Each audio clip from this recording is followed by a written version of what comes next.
धनु राशि वाले बंधु, आप सभी का बहुत बहुत स्वागत है। हृदय से अभिनंदन, आभार। धनु राशि भिंड यूट्यूब चैनल में। तो धनु राशि वालों, जरा ध्यान से सुनिए। आपके जीवन का असली महायुद्ध अब प्रारंभ होने वाला है। 3 बड़ी घटनाएं आपके जीवन में घटित होने वाली हैं, कुछ पॉजिटिव, कुछ नेगेटिव। इन घटनाओं के बारे में जानना बेहद आवश्यक है। समय और काल आपके अनुसार परिवर्तित होना चाहता है, परंतु आपकी ही कुछ गलतियां, नादानियां और अज्ञानताओं की वजह से यह शुभ समय अशुभ समय में बदल सकता है। इस कार्यक्रम को अंत तक देखना। बंधुओं, कई बार ऐसा होता है कि हर व्यक्ति आपके आसपास उन्नति कर रहा होता है, आगे बढ़ रहा होता है, लेकिन आप जहां के तहां फिक्स रह जाते हैं, जमे रह जाते हैं। बहुत कुछ करने के बाद भी आप चल रही मुसीबतों से छुटकारा नहीं प्राप्त कर पाते हैं और जीवन में एक गति पकड़ नहीं पाते हैं। धीमी गति से ही आगे बढ़ते रहते हैं और जहां के तहां स्थिर बने रहते हैं। कई बार ऐसा होता है। तो ऐसा क्यों होता है, इसका भी कारण हम आपको बताएंगे और इस कारण को जानने के बाद आप 100% जीवन में उन्नति के मार्ग पर तेजी से आगे बढ़ेंगे। कुछ बहुत बड़ा सीक्रेट, बहुत बड़ा रहस्य आज के इस कार्यक्रम में हम खोलने जा रहे हैं। कार्यक्रम बेहद ही महत्वपूर्ण है। पॉइंट टू पॉइंट बात करेंगे, सीधे सीधे बात करेंगे, ज्यादा इधर उधर की बातों में समय खराब नहीं करेंगे। बस आपको सारी बातों को गहराई से समझना होगा। पेपर पेन लेकर बैठना, कभी कभी चीजें डिफिकल्ट हो जाएंगी, कुछ चीजें नोट भी करनी पड़ेंगी। तो इसलिए पूरा चित्त, पूरा ध्यान लगाकर इस कार्यक्रम को अंत तक देखना। ये कार्यक्रम कोई साधारण ज्योतिष कार्यक्रम नहीं है। इस कार्यक्रम में बंद किस्मत के ताले को खोलने की सबसे बड़ी कुंजी, सबसे बड़ा रहस्य आपको हम देने वाले हैं। साथ ही साथ जीवन की नकारात्मकताओं से मुक्ति का बड़ा ही सरल लेकिन बहुत ही शक्तिशाली और वैदिक उपाय देने वाले हैं। इसी के साथ साथ एक ऐसा महाशक्तिशाली उपाय जो आपकी पैसे को लेकर कैसी भी प्रॉब्लम हो, कैसी भी समस्या हो, उस समस्या को केवल 3 दिनों के अंदर अंदर समाप्त कर देगा। ऐसा महाशक्तिशाली वैदिक, और हमने भी इसे कई बार कई लोगों पर आजमाया है, अपने शिष्यों पर आजमाया है। हर बार इस उपाय का रिजल्ट पॉजिटिव ही रहा है। ऐसा महा उपाय हम आपको देने जा रहे हैं। नवरात्रि का महापर्व प्रारंभ होने वाला है। गुप्त नवरात्रि महाशक्तिशाली नवरात्रियों में आती हैं, क्योंकि ये 7 नवरात्रि होती हैं। शक्ति का जागरण होता है, तंत्र मंत्र के लिए मशहूर होती हैं। तांत्रिक सिद्धियां और साधारण सिद्धियां हो, चाहे बड़ी सिद्धियां हो, किसी भी प्रकार का साधक हो, हर एक के लिए यह समय स्वर्णिम समय के समान होता है। बिगड़े से बिगड़े काम इस नवरात्रि में बन जाएंगे। नकारात्मक से नकारात्मक परिस्थितियां, चाहे आपके ऊपर किसी ने कुछ भी करवा रखा हो, हर एक चीज से छुटकारा, नेगेटिविटी से छुटकारा आपको प्राप्त हो जाएगा इस महानवरात्रि के विशेष पर्व में। इस महानवरात्रि, गुप्त नवरात्रि में हम एक बड़ा अनुष्ठान कर रहे हैं। आपको इसके विषय में हम पहले भी बता चुके हैं, फिर बता रहे हैं। इसमें यदि भाग लेना चाहते हैं, महामाई मां बगलामुखी की शरण में आना चाहते हैं, उनकी सहायता से अपने दुखों का नाश करना चाहते हैं, तो आपको विशेष अवसर हम दे रहे हैं। वीडियो में नंबर है, नंबरों पर फोन करके सारी जानकारी ले लीजिए कि कैसे आप इस नवरात्रि के महानुष्ठान में भाग लेंगे, आपकी अर्जी कैसी लगेगी, आपके नाम से आहुतियां कैसी होंगी, और आपको खुद को कुछ विशेष संकल्प लेने होंगे जो हम आपको दिलवाएंगे, और नियम विधि विधान आपको भी मानने होंगे। और उसके अनुसार जब आप चलेंगे, हम यहाँ पर और आप वहां पर प्रयास करेंगे, तो फिर मिलकर जो ऊर्जा संग्रहित होगी, जो ऊर्जा एकाग्र होगी, वह ऊर्जा आपके जीवन के इस नकारात्मकता के ढेर में महाविस्फोट कर देगी और सौभाग्य का उदय होगा। जी हाँ, तो सारी जानकारी प्राप्त करने के लिए वीडियो का नंबर जो हमने दे रखे हैं, ये नंबर धाम के नंबर है। इन नंबरों पर फोन करिए, सारी जानकारी आपको मिलेगी, सहायता मिलेगी। चलिए बंधु, उम्मीद करते हैं कि आप यहाँ तक सारी बातों को समझ रहे हैं। ये कार्यक्रम आपके भाग्योदय की बहुत बड़ी सीढ़ी बनने जा रहा है, इसे मिस मत करना, वरना आगे चलकर तो आपको फिर पछताना पड़ेगा ही, क्योंकि कुछ चीजें ऐसी घटित होने जा रही हैं जिन्हें चाहकर भी आप रोक नहीं सकते हैं। अगर आप इस कार्यक्रम को देख लेते हैं तो जरूर रोक पाएंगे। जी हाँ, हर एक समस्या का समाधान होता है, बस वह आपकी पहुंच में नहीं है। इसलिए लगता है कि इन समस्याओं का कोई समाधान नहीं है। आपके जीवन में आने वाले 3 से 5 दिनों में जो परेशानियां हैं, और परेशानियों का समाधान इस कार्यक्रम में है। इसलिए इन समाधानों को भी जानिए, परेशानियों को भी जानिए, सारी चीजों को खुलकर आपसे डिस्कस करेंगे, सब कुछ बताएंगे। बस धैर्य से अंत तक ठहरना। चलिए महामाई को याद करते हुए कार्यक्रम की शुरुआत करते हैं। महामाई का दर्शन करिए और लिखिए कमेंट बॉक्स में पूरे भक्ति भाव के साथ, जय मां भद्रकाली कृपा करो। साथ ही साथ ये भी लिखना कि मैं भी माई के परिवार का हिस्सा, महामाई के परिवार का हिस्सा बनने का यह सुअवसर आप तक चलकर खुद आया है। इस अवसर को मिस मत करना, वरना यह सबसे बड़ा अज्ञानता का परिचय होगा। इससे बड़ा अज्ञानता का कोई परिचय है ही नहीं आपका। इसी के साथ साथ बंधु, सबसे महत्वपूर्ण बात है, महानुष्ठान को मिस मत करना। जितनी भी सामर्थ्य, जितनी भी क्षमता है, दक्षिणा तो लगेगी, क्योंकि आप लोगों की दक्षिणा से ही ये साधारण से असाधारण अनुष्ठान बनता है। जितने लोगों की धर्म में यही तो खूबसूरती है कि जितने ज्यादा लोग एकत्रित होते हैं, उतना ही उस अनुष्ठान का, उस क्रिया का जो है ना बल बढ़ता है, और उतनी ही तेजी से दिव्य शक्ति प्रसन्न होती है, दिव्य शक्ति आकर्षित होती है, क्योंकि देवताओं का काम ही यही है, जो देवे सो देवता। तो जितने ज्यादा लोग मांगने वाले आएंगे, उनकी सबकी इच्छाएं देवी पूरी करेंगी। तो आप लोगों के सहयोग से ही हम भी इस सामर्थ्य योग्य बनते हैं कि ऐसे अनुष्ठानों को कर पाते हैं। वरना हम कोई धनपति नहीं है, हम कोई उद्योगपति नहीं है, हम आप जैसे ही हैं, बिल्कुल साधारण है, और आपसे भी बहुत निम्न स्तर के हैं, बहुत ही छोटे से तुच्छ से हैं, माई के चरणों में पड़े हुए कीड़े मकोड़ों के समान है। ठीक है, इसलिए आपको हम कहते हैं, तो आपको यह अवसर मिलेगा कि आप माई की सेवा कर पाएंगे, माई आपके ऊपर दृष्टि डालेंगे और हमें राहतें मिलेंगी। उम्मीद करते हैं सारी बात आप समझ रहे हैं।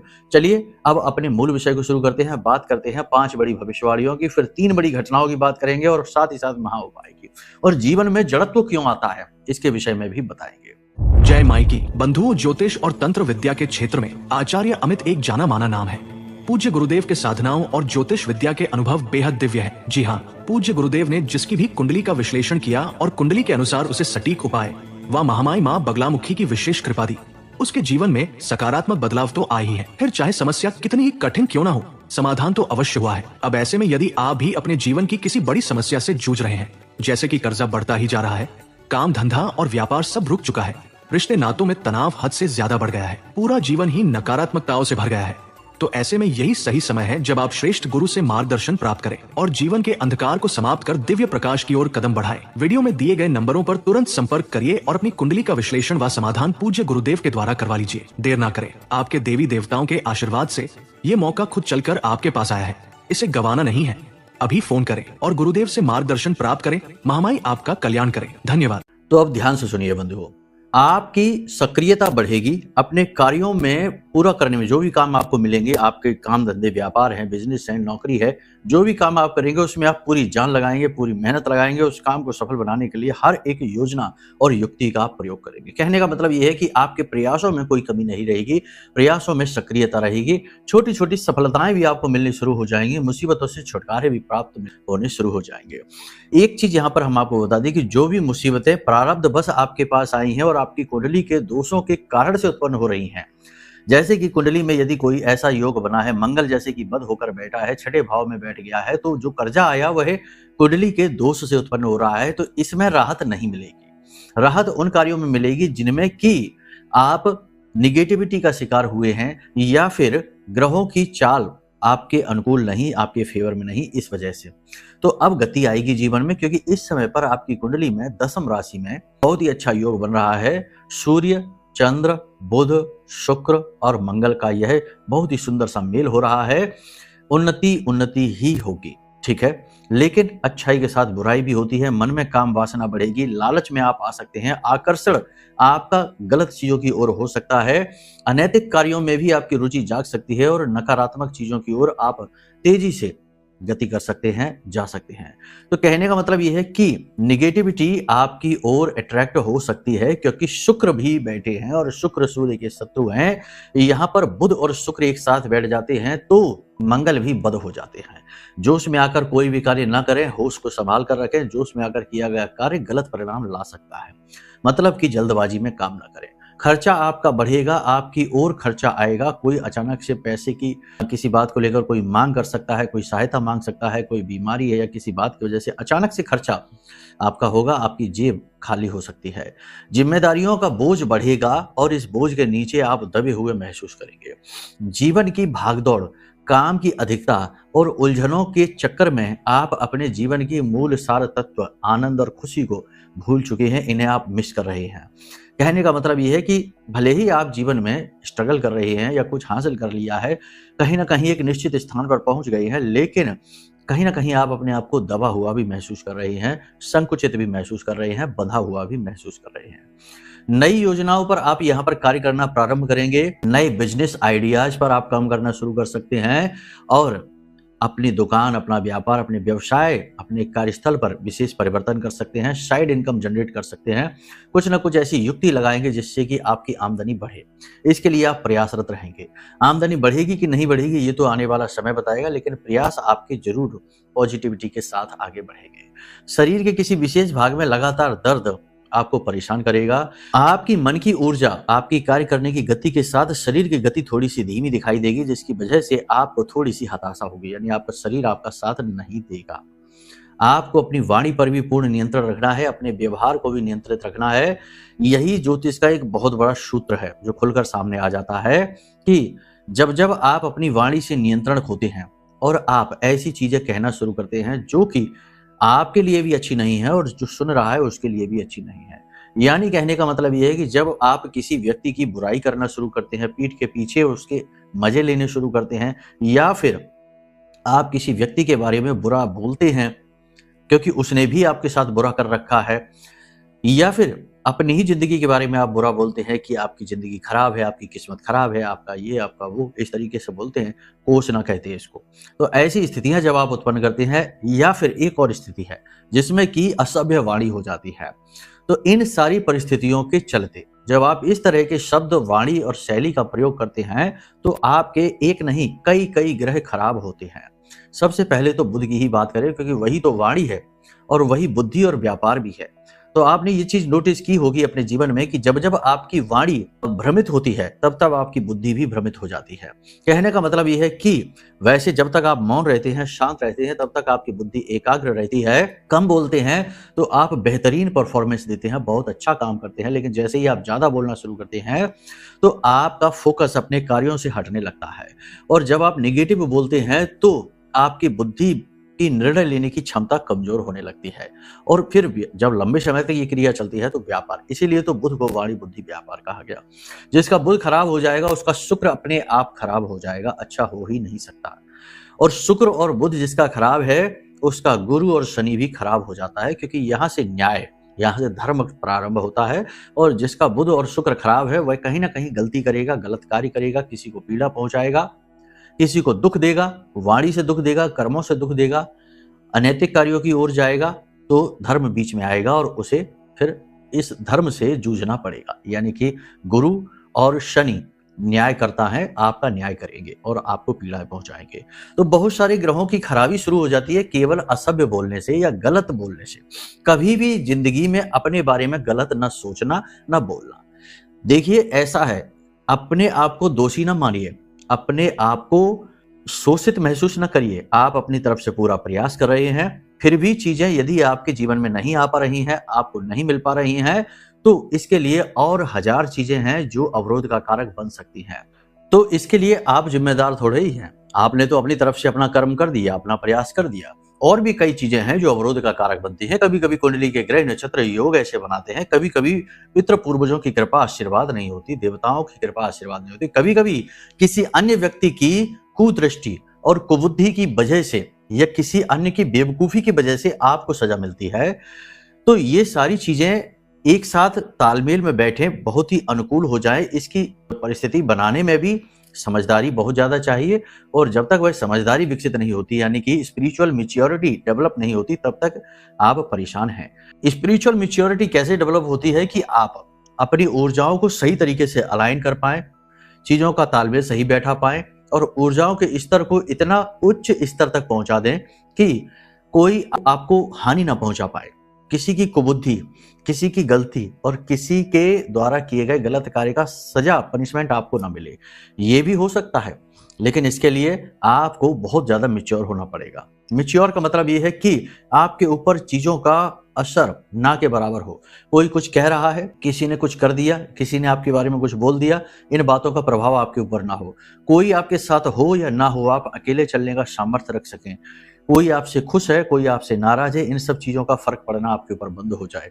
कहने का मतलब यह है कि यदि आप अपने मन पर पूर्ण नियंत्रण रख पाते हैं, अपनी भावनाओं पर पूर्ण नियंत्रण रख पाते हैं, तो आप एक अलग डायमेंशन में चले जाते हैं, एक अलग वाइब्रेशन में चले जाते हैं। और वह वाइब्रेशन प्रकृति की वाइब्रेशन है, यूनिवर्स की वाइब्रेशन है, वहां से चीजें मिलनी शुरू हो जाती हैं। आप देखिए कि बहुत सारे लोग ऐसे होते हैं जो बस चीजों के बारे में सोचते हैं और चीजें उनकी ओर आकर्षित होनी शुरू हो जाती हैं। ऐसे लोगों को हम भाग्यशाली लोग कहते हैं, कामयाब लोग कहते हैं। लेकिन कभी उनके चरित्र, उनके व्यवहार पर गौर करके देखिए, ऐसे लोग कम बोलते हैं, बहुत ही ज़्यादा सोचते हैं, बहुत अच्छा फ़ोकस रखते हैं, अपनी चीज़ों के बारे में बहुत फ़ोकस्ड रहते हैं, इधर-उधर की बातों पर दिमाग खर्च नहीं करते, गप्पे कभी नहीं हाँकते हैं, अपने बारे में नेगेटिव कभी नहीं सोचते हैं, बहुत ज़्यादा फ़ोकस्ड लोग होते हैं, बहुत ज़्यादा केंद्रित लोग होते हैं। तो कहने का मतलब ये है कि ये चीज़ आपके अंदर भी डेवलप हो सकती है। इसके लिए कुछ अभ्यास आप करिए, बहुत ही ज़रूरी बातें आपको हम बता रहे हैं, ये बातें आपके जीवन में कुछ ही दिन में यानी 1 आध हफ्ते में ही अंतर लेकर आएँगे। इसके लिए आपको क्या करना है, देखो कोई पूजा पाठ अनुष्ठान की बात नहीं कर रहे हैं, आपको खुद को स्वयं को साधना पड़ेगा, ठीक है? दैवीय साधना से पहले स्व साधना आवश्यक है। अगर हम स्व साधना में ही असफल हैं तो दैवीय साधनाओं के फल हमें कभी नहीं मिल सकते। खूब मंत्रोच्चारण करते रहिए, खूब हनुमान चालीसा पढ़ते रहिए, कोई सुनवाई नहीं होगी, क्योंकि आप स्व साधना में यानी खुद को साधने में ही असफल हो गए।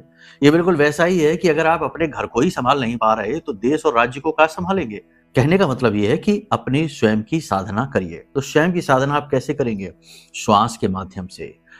जब आपकी श्वास अस्त व्यस्त होती है तो आपकी ऊर्जा का स्तर गिर जाता है, आपका ऑरा वीक हो जाता है, हर चीज का आपके ऊपर प्रभाव पड़ने लगता है।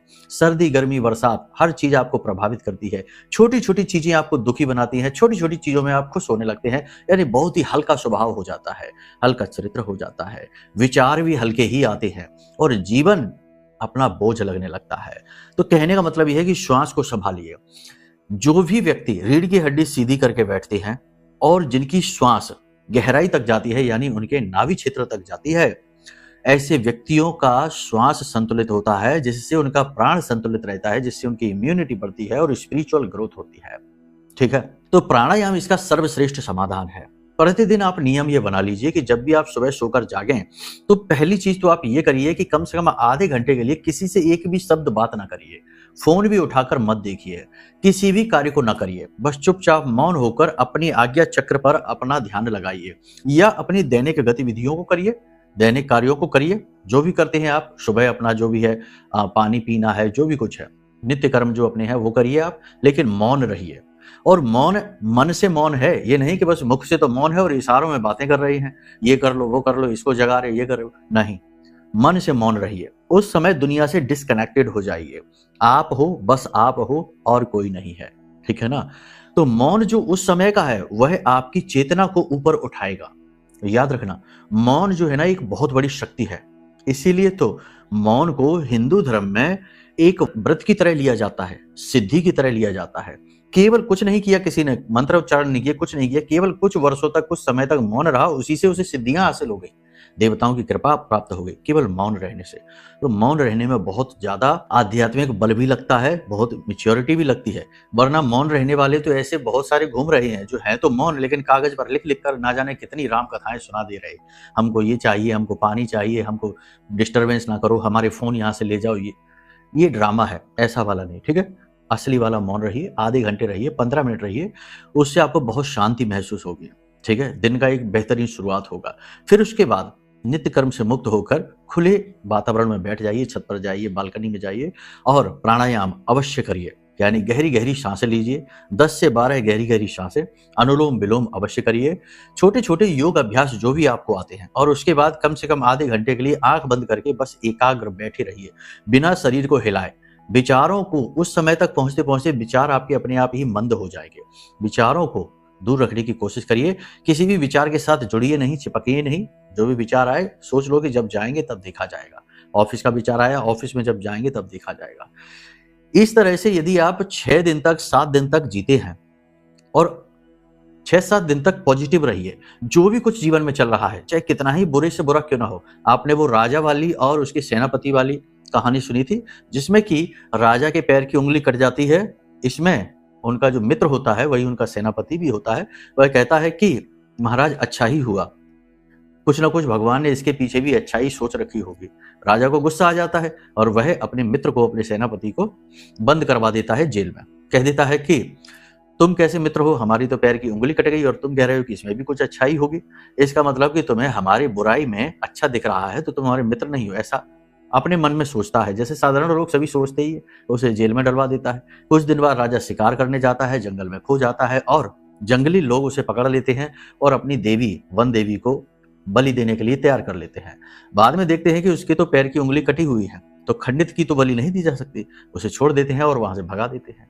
तो वह जब राजा अपने वापस आता है अपने महल में, तो सबसे पहले अपने मित्र सेनापति से मिलने जाता है और बोलता है कि ये तो तुमने बहुत अच्छा कहा, अगर पैर की उंगली न कटी होती तो आज हमारी तो गर्दन ही कट गई होती। और एक चीज पूछता है कि इसमें तुम्हारे साथ क्या अच्छा हुआ, तुम्हें तो बिना मतलब में जेल में डाल दिया हमने, तुम्हें किस बात की सजा मिली।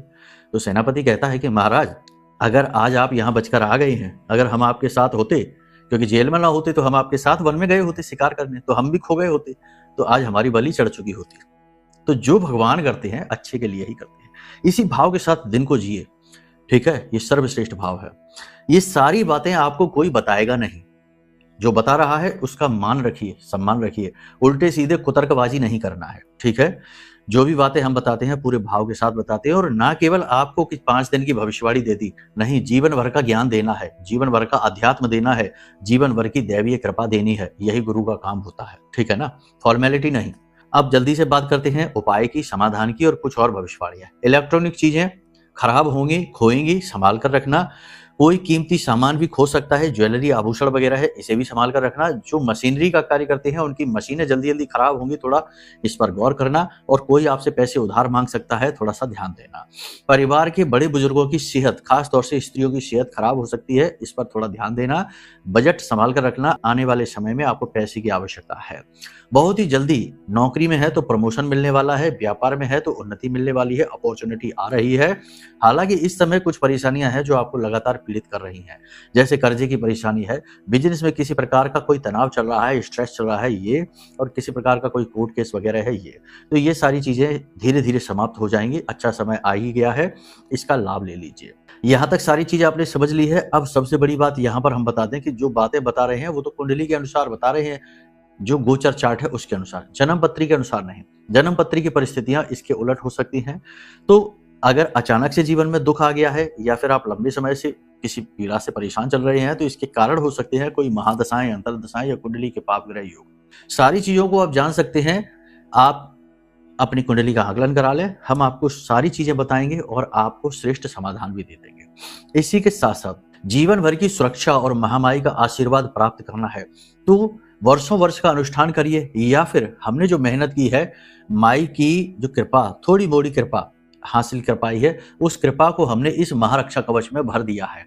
इस महारक्षा कवच के इतने शक्तिशाली प्रभाव हैं कि हम बताने बैठे तो पूरा दिन निकल जाएगा। लोगों को ऐसे ऐसे लाभ मिले हैं। तो इस महारक्षा कवच को ऑर्डर कर सकते हैं। यह महारक्षा कवच आपके जीवन में क्रांतिकारी मील का पत्थर साबित होगा।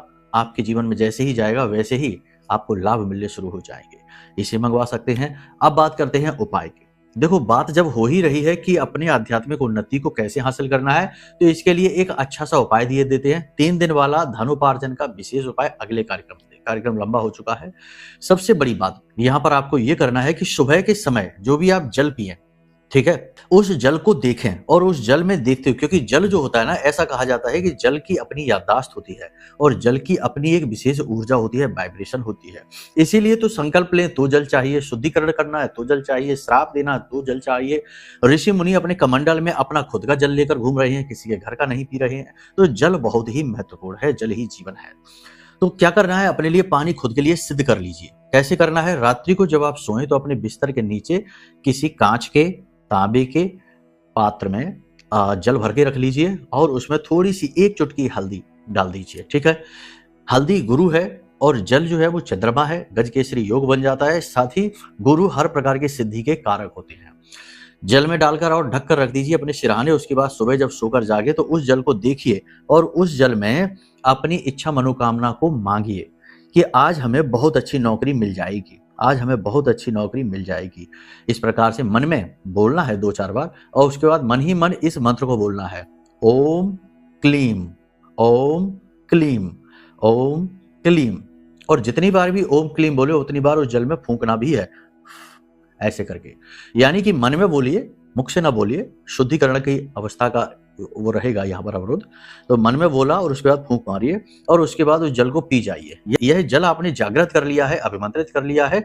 यह जल आपको बहुत जल्दी उन्नति दिलाएगा, अवरोध समाप्त करेगा, आपका ऑरा स्ट्रांग होगा, आप आगे ही आगे बढ़ते चले जाएंगे। ठीक है, तो यहाँ तक सारी बात आपने समझ ली है। अब यदि कोई मन में प्रश्न उठे, जैसे कुंडली आकलन कराना है या महामाई का महारक्षा कवच लेना है या फिर महाअनुष्ठान में भाग लेना है, कुछ भी जानना है, तो वीडियो में नंबर है, धाम के नंबर है, फोन कर लीजिए, सब कुछ आपको बता देंगे। ठीक है, प्रेम से बोलिए जय माई की, जय माँ बगलामुखी। हमारे प्रिय और परम पूज्य आचार्य जी ने अपनी साधनाओं के अनुभवों पर आधारित शक्तिशाली उपाय और क्रियाओं के माध्यम से हजारों लोगों के जीवन को पूरी तरह से बदला है। आचार्य जी के द्वारा बताया गया हर एक उपाय इतना सटीक और कारगर होता है कि जो भी इसे पूरे भाव के साथ कर लेता है उसे साक्षात महामाई की कृपा और आशीर्वाद प्राप्त हो जाती है। इसलिए निसंकोच इन उपायों को पूरे भाव के साथ करिए, आपका कल्याण होगा। जय माई की।